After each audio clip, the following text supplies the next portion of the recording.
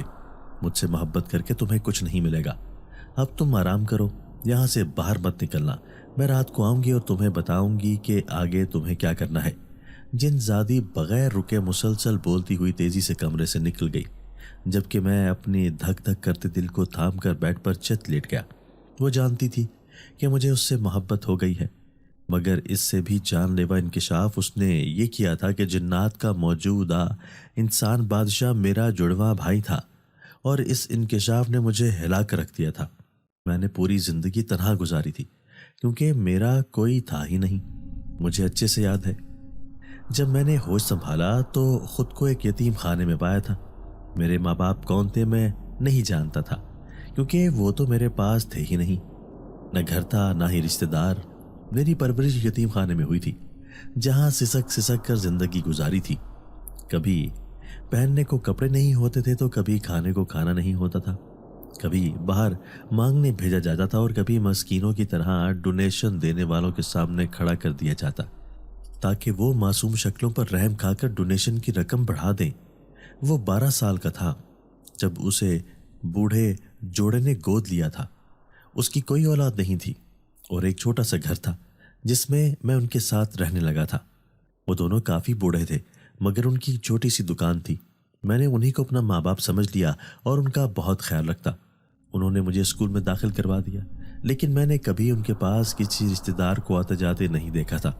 میں نے میٹرک کی تو میرے منہ بولے باپ کا انتقال ہو گیا اور میں اور میری ماں اکیلے رہ گئے۔ میں نے دکان سنبھال لی اور خود اسے چلانے لگا جو کریانے کی تھی۔ اماں کا بھی بھرپور خیال رکھتا تاکہ وہ کبھی دکھی نہ ہو۔ لیکن میں 18 سال کا ہوا تو میری اماں کا بھی انتقال ہو گیا، تو میں اس دنیا میں تنہا ہو گیا اور یوں آگے پڑھائی جاری نہ رکھ سکا اور دکان چلا کر کمانے لگا اور اپنا پیٹ بھرنے لگا۔ دکان پر میں نے سامنے والے گھر میں رہنے والے پپو کو رکھ لیا تھا، جو پڑھتا نہیں تھا بلکہ سارا وقت فارغ ہی گھومتا پھرتا رہتا تھا۔ میں 20 سال کا ہو چکا تھا اور ان 20 سالوں میں مجھے آج تک پتہ نہیں چلا تھا کہ میرا کوئی جڑواں بھائی بھی ہے، اور پتہ بھی تب چلا جب مجھ پر الزام لگا کر پھانسی دی جانے لگی۔ اور اب یہ انکشاف ہی جان لیوا تھا کہ میرا جڑواں بھائی ایک برا انسان تھا، جس نے نہ صرف انسانوں کی جان لی تھی بلکہ جنات کے بادشاہ کو قید کر کے خود نہ صرف بادشاہ بنا بیٹھا تھا بلکہ جنات پر ظلم بھی کر رہا تھا۔ ساری بات سوچتے ہوئے میرا سر درد سے پھٹنے لگا تھا، جبکہ پیٹ میں شدید بھوک بھی محسوس ہو رہی تھی، جس پر میں اٹھ کر بیٹھا، مگر اٹھتے ہی نگاہ سامنے رکھے ٹیبل پر پڑی جس پر گرما گرم کھانا موجود تھا۔ میں حیران ہوتا کھانا کھانے لگا جو یقیناً اس حسین جنزادی نے ہی یہاں لا کر رکھا تھا۔ کھانا کھانے کے بعد میں ایک بار پھر اس سب کے بارے میں سوچنے لگا، مگر مجھ پر غنودگی طاری ہونے لگی اور میں ہر سوچ کو ذہن سے جھٹک کر گہری نیند میں اتر گیا۔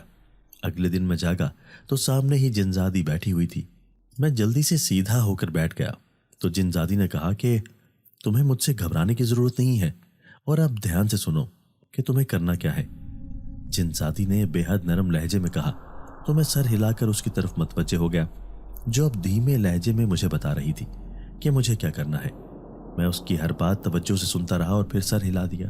ٹھیک ہے، جیسے تم کہو گی میں وہی کروں گا، میں نے تابعداری سے کہا۔ تو وہ کچھ پل مجھے دیکھتی رہی اور پھر میرا گال تھپ تھپا کر بولی کہ تم اچھے لڑکے ہو اور مجھے پسند بھی ہو۔ جنزادی اتنا کہہ کر جیسے آئی تھی ویسے ہی چلی گئی تھی، جبکہ اس کے لفظوں سے مسحور ہوتا میں بلش کرنے لگا۔ میں یہ بات اب مزید اپنے دل سے نہیں چھپا سکتا تھا کہ میں ایک جنزادی کے عشق میں گرفتار ہو گیا تھا، اور نہ ہی چھپانا چاہتا تھا، لیکن جنزادی کے منہ سے یہ سن کر میرا دل باغ باغ ہو گیا تھا کہ وہ بھی مجھے پسند کرتی ہے۔ لیکن اس کا مطلب یہ نہیں ہے کہ اب تم ہر وقت میرے بارے میں سوچتے رہو، کیونکہ اس محبت کی کوئی منزل نہیں ہے، اور یہ بھی مت بھولو کہ خطرہ ہم سب کے سروں پر منڈلا رہا ہے۔ اب اٹھو اور کام پر لگ جاؤ۔ میں ابھی اس بارے میں سوچ ہی رہا تھا جب جنزادی ایک بار پھر حاضر ہو کر شرارت بھرے انداز میں کہتی تیزی سے غائب ہو گئی۔